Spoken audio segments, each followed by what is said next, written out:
శుభోదయం. ఆయుర్ సుఖ multi speciality ayurvedic Vaidyalaya జీవనజ్యోతి కార్యక్రమానికి స్వాగతం.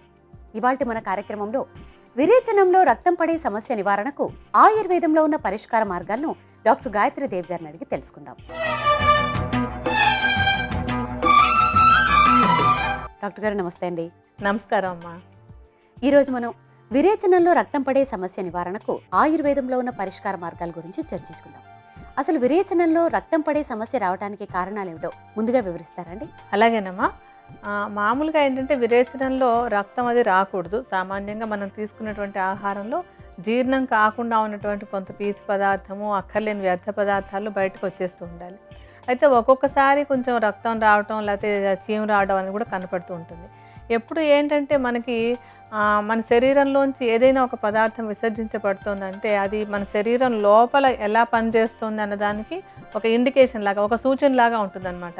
అంటే ఇప్పుడు మూత్రం ఉందనుకోండి, మూత్రం నార్మల్గా మనకి ఎటువంటి రంగు లేనట్టుగా లేదా లేత పసుపు రంగు కనిపించకుండా ఉన్నట్టుగా ఉంటుంది కదా, ఆ రంగులో రావాలి. అలా కాకుండా అది కొంచెం పసుపచ్చగా వచ్చింది అనుకోండి, అంటే శరీరంలో ఒక మార్పు వచ్చింది అని మనకి ఇండికేషన్ అవుతుంది. అది జాండీస్ వల్ల వచ్చిందా లేకపోతే ఏదైనా మందులు వేసుకున్న వల్ల వచ్చిందా, ఇలాంటివన్నీ గమనించుకోవాలి. అందుకని ఎప్పుడు కూడా ఏంటంటే మలం మూత్రం రెండు కూడా విసర్జించినప్పుడు వాటి రంగు ఎలా ఉంది, నార్మల్గా ఉందా లేదా అని గమనించుకోవడం చాలా అవసరం. అలాగే మలంలో కూడా ఒక నార్మల్గా ఉండాల్సినటువంటి ఒక బ్రౌన్ కలర్ లాంటిది కాకుండా కొంచెం మార్పు వచ్చింది అనుకోండి, ఎందుకు వచ్చింది ఏమిటి అనేది గమనించుకోవాలన్నమాట. అంటే లోపల ఏదో తేడా ఉందంటే మనకు కనపడదు కదా, లోపల తేడా కనపడదు కనుక బయటకు వచ్చినటువంటి దాన్ని మనం చూసుకొని దానికి లోపల ఏముండి ఉండొచ్చు అని ఆలోచించుకోవాల్సి వస్తుంది. అలాగే ఒక్కొక్కసారి ఈ మలంలో రక్తం పడడం అనేది కూడా కొంతమందిలో కనపడుతూ ఉంటుంది. ఇలా రక్తం పడడానికి రకరకాల కారణాలు ఉంటాయి. కొన్ని కొంచెం సింపుల్ కారణాలు, పెద్దగా భయపడక్కర్లేనివి, కొన్ని సీరియస్ కారణాలు కూడా ఉంటుంటాయి అన్నమాట. సామాన్యంగా ఏంటంటే మలబద్ధకం ఎక్కువగా ఉందనుకోండి, మలబద్ధకం ఎక్కువగా ఉండి బాగా కష్టపడితే కానీ మలం రానప్పుడు అలా కష్టపడి ముక్కి వెళ్తున్నట్టయితే మలద్వారం దగ్గర ఉన్నటువంటి రక్తనాళాలు కొంచెం చిట్లి రక్తం వస్తూ ఉంటుంది. అది మలంతో పాటు విసర్జించబడచ్చు. అలా అయినప్పుడు ఏంటంటే కంగారు పడక్కర్లా. అది కానీ అది ఎందుకో అలాగే అందుకే జరిగిందా, ఇంకెందుకైనా జరిగిందా అని ఒక ప్రశ్న ఉంటుంది కదా. ఎప్పుడు ఏంటంటే ఫ్రెష్గా ఉందనుకోండి, బ్లడ్ మామూలుగా ఫ్రెష్గా అలా ఉండటం అంటే ఏంటంటే ఎర్రగా ఉండాలి, బ్లడ్ గడ్డగట్టిపోయినట్టుగా ఉండకూడదు. అలా ఫ్రెష్గా రక్తం కనుక పడినట్టయితే, అలాగే దాంతోపాటు నొప్పిగా ఉందనుకోండి, అంటే మల విసర్జనలో నొప్పి వచ్చి కొంచెం రక్తం కనబడ్డట్టయితే అప్పుడు ఏంటంటే మలద్వారం దగ్గర ఉన్నటువంటి రక్తనాళాలు చిట్లి రక్తం వచ్చిందని గమనించుకోవచ్చు. అలాగే ఇంకొక రెండు కారణాలు ఏంటంటే పైల్స్ ఉన్నా సరే, ఫిషర్ ఉన్నా సరే, ఆ రెండు సమస్యలు ఉన్నప్పుడు కూడా ఈ మలంలో రక్తం రావడం అనేది కనపడుతూ ఉంటుంది. అంటే ఈ పైల్స్ కానీ ఫిషర్ కానీ ఉన్నప్పుడు ఇంటర్నల్ పైల్స్ అంటూ ఉంటాం. ఇంటర్నల్ పైల్స్లో ఏంటంటే రక్తం రావడం అనేది ఒక లక్షణంగా ఉంటుంది. దానిలో కూడా ఈ రక్తం కనపడుతూ ఉంటుంది. అలాగే ఫిషర్స్ ఉన్నప్పుడు కూడా కొంచెం మలబద్ధకం ఎక్కువగా ఉందంటే కనుక అక్కడ చిట్లినట్టు అయ్యి రక్తం వచ్చేందుకు అవకాశం ఉంటుంది. అయితే ఈ రక్తం కూడా మళ్ళీ ఎర్రగానే ఉంటుంది అనమాట. ఈ రక్తపు రంగును బట్టి అది ఎక్కడి నుంచి వచ్చిందని కూడా గమనించుకుంటూ ఉండాలి. అలా కాకుండా ఏంటంటే ఒక లోపల పేగు లోపల ఒక ప్రాబ్లమ్స్ ఉన్నాయనుకోండి, పేగులో అంటే చివరి భాగంలో కాకుండా మన పెద్ద పేగు అంటూ ఉంటాం, ఆ పెద్ద పేగు లోపల కొన్ని ప్రాబ్లమ్స్ ఉన్నట్టయితే కనుక అక్కడ రక్తస్రావం అయ్యి ఆ రక్తం కూడా మలంలోంచి వచ్చేందుకు అవకాశం ఉంటుంది. అలా లోపల కనుక రక్తస్రావం అయినట్టయితే అది డార్క్ కలర్లో ఉంటుంది అన్నమాట, బాగా నల్లగా. అంటే లోపల నుంచి రక్తం ఈ మలంతో పాటు ప్రయాణం చేసి బయటకు రావడానికి కొంత టైం పడుతుంది కదా, అలాంటప్పుడు ఈ రక్తం గడ్డగట్టిపోయి కొంచెం డార్క్ కలర్గా అయ్యి మలంతో పాటు వస్తూ ఉంటుంది. అందుకని రక్తం ఫ్రెష్గా ఉందా, ఎర్రగా ఉందా, నల్లగా ఉందా అన్న లక్షణాన్ని బట్టి అది ఎక్కడి నుంచి వచ్చి ఉంటుందని ఊహించుకోవచ్చు. అయితే ఇప్పుడు చిన్నపిల్లల్లో కనుక ఇలా అయిందంటే సామాన్యంగా అది చిన్న మలబద్ధకం లాంటి కారణమే అవుతూ ఉంటుంది. అలాగే కొంచెం ఒక 20, 30 ఉన్న వాళ్ళలో అయితే సామాన్యంగా అది కొంచెం పైల్స్ వల్ల కానీ లేకపోతే కొంచెం ఫిషర్స్ వల్ల కానీ వచ్చేందుకు అవకాశం ఉంటుంది. అయితే కొంచెం వయసు పైబడి ఒక 55, 60 సంవత్సరాల వయసు వాళ్ళలో కనుక ఇలాంటి లక్షణం కనబడితే అప్పుడు అది పైల్స్ ఫిషర్ కనుక లేనట్టయితే ఏదైనా క్యాన్సర్ ఉందా లేదా అని చూసుకోవాల్సి వస్తూ ఉంటుంది.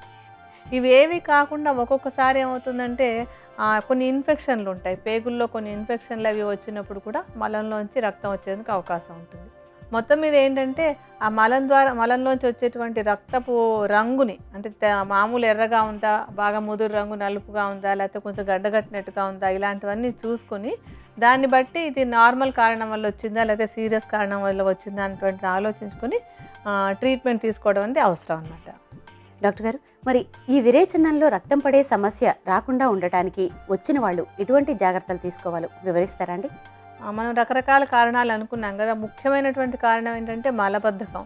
ఈ మలబద్ధకం లేకుండా చేసుకున్నట్టయితే కనుక ఈ మల విసర్జనలో రక్తం రాకుండా ఉండడానికి అవకాశం ఉంటుంది, అంటే విరేచనంలో రక్తం పడకుండా ఉండడానికి అవకాశం ఉంటుంది. దానికోసం ఏం చేయాలి?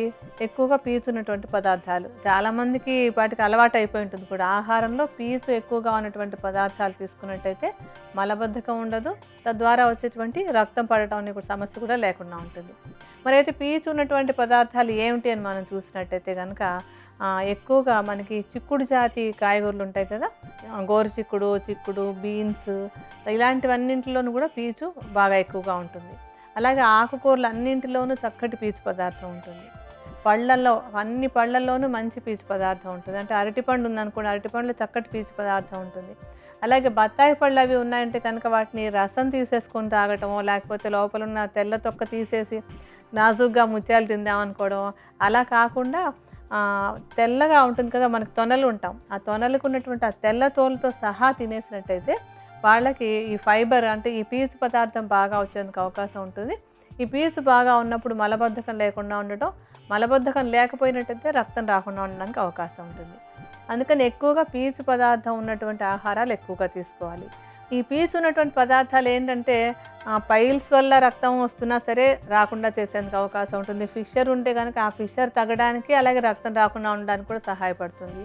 ఇది కాకుండా ఇందాక మనం అనుకున్నాం కదా, కొన్ని ఇన్ఫెక్షన్లు ఉంటే కూడా ఇలా అయ్యేందుకు అవకాశం ఉంది అని చెప్పి. ఒకవేళ ఇన్ఫెక్షన్స్ ఏవైనా ఉంటే కూడా ఆ ఇన్ఫెక్షన్ తొందరగా బయటికి వెళ్ళిపోవడానికి కూడా ఈ పీచు పదార్థాలు బాగా ఉపయోగపడతాయి.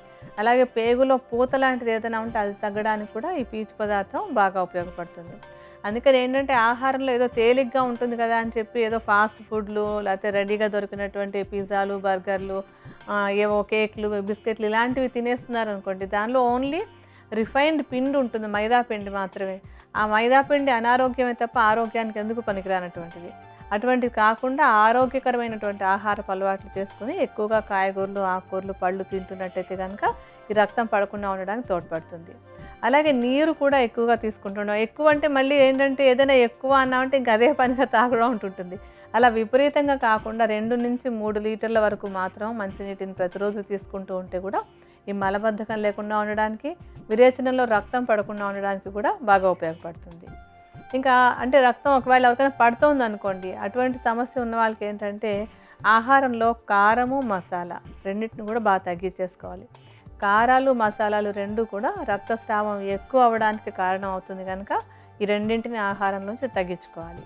అయితే మరి తగ్గించడానికంటే రక్తస్రావాన్ని తగ్గించడానికి ఏవి ఉపయోగపడతాయని మనం చూస్తే చేదు రుచి, వగరు రుచి, ఈ 2 రుచులు కూడా రక్తస్రావాన్ని తగ్గిస్తాయి అన్నమాట. అంటే లోపల ఉన్నటువంటి ఇన్ఫ్లమేషన్ని తగ్గించి రక్తస్రావం రాకుండా ఉండడానికి తోడ్పడతాయి కనుక చేదుగా ఉన్నటువంటివి, వగరుగా ఉన్నటువంటి ఆహార పదార్థాలు ఎక్కువగా తీసుకుంటూ ఉండాలి. అలాగే చల్లటి ఆహార పదార్థాలు కూడా రక్తస్రావం అవ్వకుండా ఉండడానికి బాగా తోడ్పడుతుంది. కొంతమందిలో ఏంటంటే గోధుమ ఇలా రక్తస్రావం అవ్వడానికి కారణం అవుతూ ఉంటుంది. అంటే గోధుమలో ఉండేటువంటి ఒకనొక పదార్థము విరేచనంలో రక్తం పడడానికి కారణం అవుతుంది కనుక గోధుమతో తయారైనటువంటి రొట్టెలు కానీ, దాంతో తయారైన బ్రెడ్ కానీ, దాంతో తయారైనటువంటి ఇతర ఆహార పదార్థాలు కానీ తగ్గించేసుకుంటే కూడా ఈ రక్తస్రావం అవ్వకుండా ఉండడానికి తోడ్పడుతుంది. డాక్టర్ గారు, విరేచనంలో రక్తం పడే సమస్య నివారణకు ఉపకరించే ఆయుర్వేద ఔషధం ఏ విధంగా తయారు చేసుకోవాలో వివరిస్తారా అండి? ఇప్పుడు మనం తయారు చేసే ఔషధంలో మనం మొట్టమొదట రక్త చందనం తీసుకుందాం.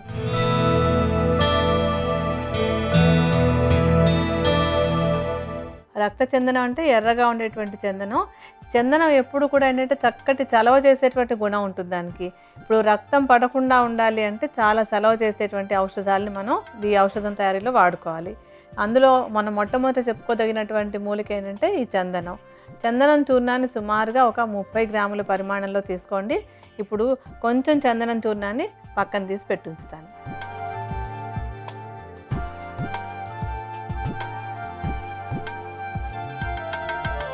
ఆ తర్వాత మూలిక ఏంటంటే కుటజ.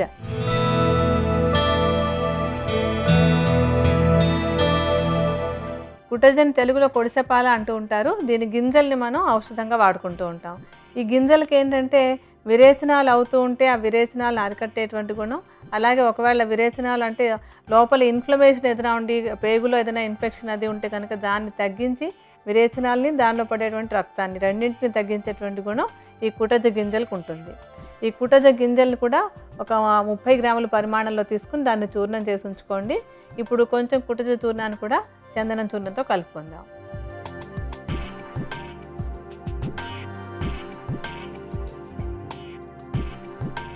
ఆ తర్వాత తీసుకోవాల్సినటువంటి మూలిక నాగకేసరాలు.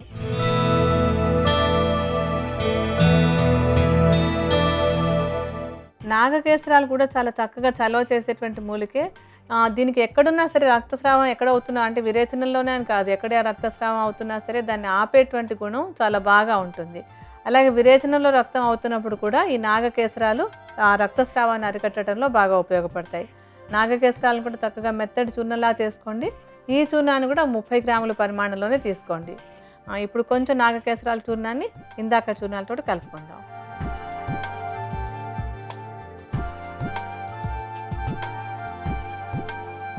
ఈ 3 మూలికల చూర్ణాలు ఉన్నట్టయితే కనుక మనకి ఔషధం రెడీ అయినట్టే. ఈ చూర్ణాలన్నింటిని ఇప్పుడు బాగా కలుపుకుందాం.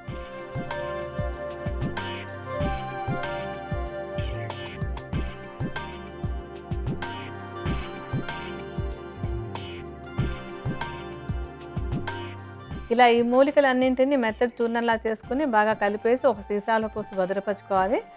ఇదేంటంటే ఈ రక్తస్రావం అంటే విరేచనలో రక్తం అవుతున్నటువంటి సమస్య ఉన్న వాళ్ళు దీన్ని ఎలా వాడుకోవాలంటే సుమారుగా ఒక అర చెంచాడు చూర్ణాన్ని తీసుకుని దానికి కొంచెం పంచదార కలుపుకోవాలి.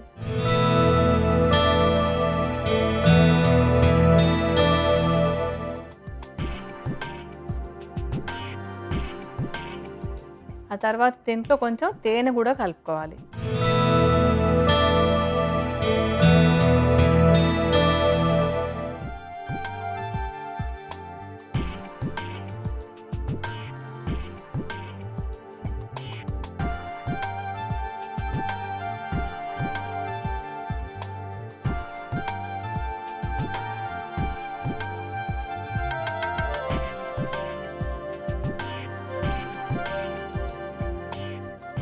ఇలాగ పంచదార తేనె రెండు కూడా కలిపినప్పుడు అంటే ఒక లేహ్యపు ముద్దలాగా తయారవుతుంది కదా. ఒక అర చెంచాడు ఔషధాన్ని దానికి తేనె చక్కెర కలిపేసుకుని ముద్దలాగా చేసేసుకుని ఉదయం మధ్యాహ్నం సాయంత్రం ఇలా 3 పూట్ల తీసుకున్నట్టయితే కనుక ఈ విరేచనలో అవుతున్నటువంటి రక్తస్రావం తొందరగా తగ్గిపోతుంది. అయితే క్యాన్సర్ లాంటి సమస్య వల్ల రక్తస్రావం అవుతూ ఉంటే మాత్రం ఈ ఔషధం వల్ల పెద్దగా ప్రయోజనం కలగదు. ఎందుకంటే ఆ కారణమే వేరు, ఈ రక్తస్రావం అవ్వడానికి కారణమే వేరు కనుక అటువంటి పరిస్థితి కాకుండా ఇంకా ఏ ఇతర ఇన్ఫెక్షన్ల వల్ల కానీ లేకపోతే పైల్స్ వల్ల కానీ లేకపోతే ఫిషర్ వల్ల కానీ ఇలా ఇంకా ఏ కారణం వల్ల అయినా సరే విరేచనంలో రక్తస్రావం అవుతున్నట్టయితే కనుక ఈ ఔషధం బాగా ఉపయోగపడుతుంది. విరేచనంలో రక్తం పడే సమస్య నివారణకు ఉపకరించే ఆయుర్వేద ఔషధం తయారీ విధానం మరొక్కసారి చూద్దాం. రక్త చందనం 30 గ్రాములు, కుటజ 30 గ్రాములు, నాగకేసరాలు 30 గ్రాముల చొప్పున తీసుకుని వీటన్నిటినీ బాగా కలిపి భద్రపరచుకోవాలి. ఉపయోగించుకోవడానికి ప్రతిరోజు 3 పూటలు అర చెంచాడు చూర్ణాన్ని తగినంత పంచదార తగినంత తేనెతో కలిపి తీసుకోవాలి. విరేచనంలో రక్తం పడే సమస్య నివారణకు ఉపకరించే ఆయుర్వేద ఔషధం తయారీ విధానం, దానిని ఉపయోగించే విధానం కూడా తెలుసుకున్నాం కదా. మరిప్పుడు కడుపు నొప్పి నివారణకు చక్కటి గృహౌషధం అడిగి తెలుసుకుందాం.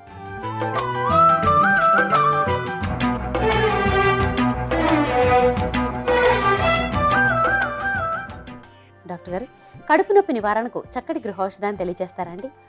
కడుపు నొప్పిగా ఉన్నప్పుడు ఏం చేయాలంటే ఇంట్లో లవంగాలు కరకాయలు ఎవరికి ఇంట్లోనే ఉండేవి కదా, కొంచెం లవంగ చూర్ణాన్ని దానికి సమానంగా కరకాయ చూర్ణాన్ని అంటే సుమారుగా 2 పావు చెంచాడు తీసుకుని వాటికి తగినంత సైంధవ లవణం కానీ లేకపోతే మామూలు ఉప్పు కానీ కలిపేసుకుని కొంచెం నీళ్ళలో కలిపేసుకుని తాగేసినట్టయితే కనుక కొంచెం సేపట్లోనే విరేచనం అయిపోయి తొందరగా ఈ కడుపు నొప్పి తగ్గిపోవడానికి ఈ ఔషధం తోడ్పడుతుంది.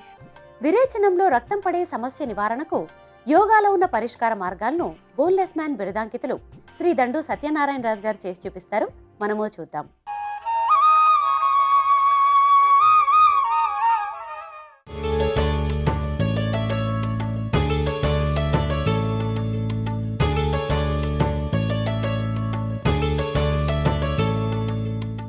శీతలి ప్రాణాయామం, ఉపవిత కోణాసనం సాధన చేయటం ద్వారా విరేచనంలో రక్తం పడే సమస్యను నివారించుకోవచ్చు. శీతలీ ప్రాణాయామం. ఈ ప్రాణాయామం సాధన చేయడానికి ముందుగా పద్మాసనం లేదా సుఖాసనంలో సౌకర్యవంతంగా కూర్చోవాలి. తరువాత నాలుకను 2 పెదాల మధ్య గుండా దొప్పలా బయటకు ఉంచి తద్వారా శ్వాస పీల్చుకుని ఇప్పుడు పెదాలు మూసి ముక్కు ద్వారా శ్వాస బయటకి వదలాలి.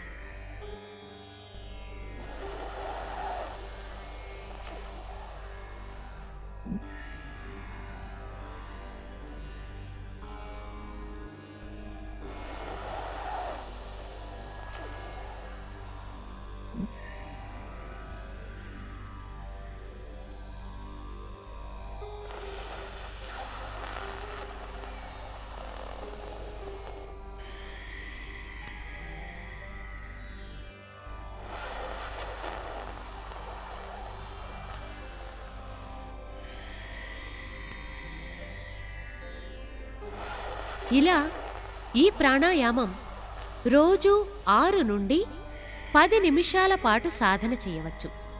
రెండవ ప్రక్రియ ఉపవిత కోణాసనం. ఈ ఆసనం సాధన చేయడానికి ముందుగా కాళ్ళు రెండింటినీ ముందుకు చాచి కూర్చోవాలి. తర్వాత ఎడమ కాలు ఎడమ పక్కకు, కుడి కాలు కుడి పక్కకు వీలైనంతగా చాచి శరీరాన్ని ముందుకు వంచుతూ చేతుల్ని కాళ్ల మడమల వద్ద ఉంచి ఛాతిని గడ్డాన్ని నేలకు ఆంచాలి. శ్వాస సాధారణంగానే తీసుకోవాలి.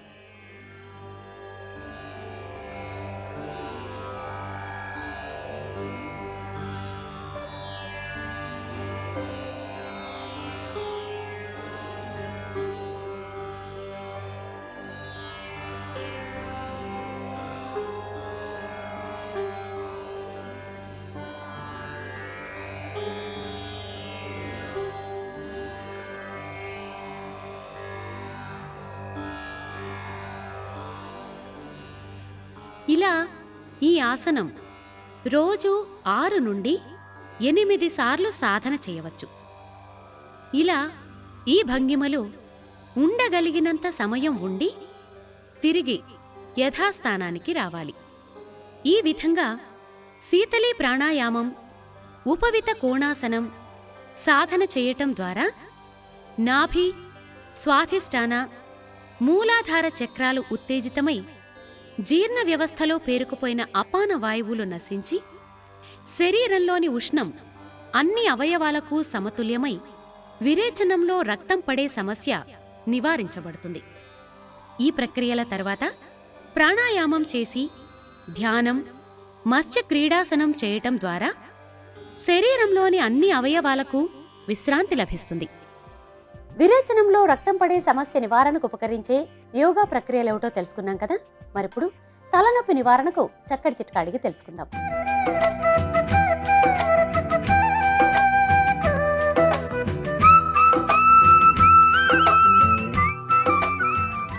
డాక్టర్ గారు, తలనొప్పి నివారణకు చక్కటి చిట్కాని తెలియజేస్తారండి? తలనొప్పి ఉన్నప్పుడు ఏం చేయాలంటే గోరింటాకు ఉంటుంది కదా, దాన్ని ముద్దలాగా నూరేసి దానికి కొంచెం తుమ్మజిగురు కూడా కలిపి నూరి కొంచెం నువ్వుల నూనె కలిపేసి నుదుటి మీద ఒక పట్టులాగా వేసుకున్నట్టయితే కనుక 10-15 నిమిషాల్లోనే తలనొప్పి నుంచి ఉపశమనం కలుగుతుంది. చూశారు కదా, తలనొప్పి నివారణకు గోరింటాకు, తుమ్మ జిగురు, నువ్వుల నూనె ఎంత బాగా ఉపకరిస్తాయో. ఇది ఇవాల్టి మా జీవనజ్యోతి కార్యక్రమం. ఇవాల్టి కార్యక్రమంలో విరేచనంలో రక్తం పడే సమస్య నివారణకు ఆయుర్వేద యోగా శాస్త్రాల్లో ఉన్న పరిష్కార మార్గాలతో పాటు చక్కటి గృహౌషధం చిట్కా కూడా తెలుసుకున్నాం కదా. తిరిగి మరొక ఎపిసోడ్లో మరొక జీవన సమస్య, దాని పరిష్కారంతో మేము ముందుంటాం. అంతవరకు సెలవు. నమస్కారం. నమస్కారం.